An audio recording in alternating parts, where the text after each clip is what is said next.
ওই বান্দা গুনার কারণে যদি কালেমা না পড়িয়া কবরের বিছানায় যায়, ওই বান্দা কবরের জাহান্নামের আগুন কেমন করে সহ্য করবে?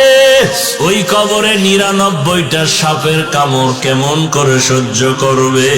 এই জন্য আল্লাহ বারবার বলে, ওলামায়ে কেরামদের বলে, যাও ও নবী, তোমার ওয়ারিসদের জানায়া দাও, উম্মতেরা যেন গুনাহ ছাড়িয়া দেয়, গুনার থেকে যেন নিজেরে বাঁচায়। আদর্শ মানুষ না হইয়া কবরে গেলে জাহান্নাম ছাড়া উপায় নাই। আমার কাছে বংশগত মানুষ হইয়া আসলে কোনো লাভ নাই, আমার কাছে জন্মদাতা বাবার পরিচয় দিয়া লাভ নাই, আমার কাছে আসতে হবে আদর্শ মানুষ হইয়া। মানুষ গুণের মানুষ হইতে হবে।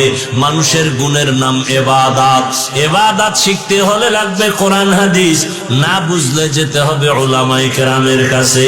উলামায়ে কেরামের কাছে যাইয়া কোরআন হাদিস অনুযায়ী জ্ঞান নিয়া নবীর সুন্নাত অনুযায়ী বান্দা জীবন চালাও, ইবাদত করো, নামাজ পড়ো, তেলাওয়াত করো, গুনার থেকে বাঁচাও, তখন তুমি হবা গুণের মানুষ। আমি গুণের মানুষকে জান্নাত দান করব।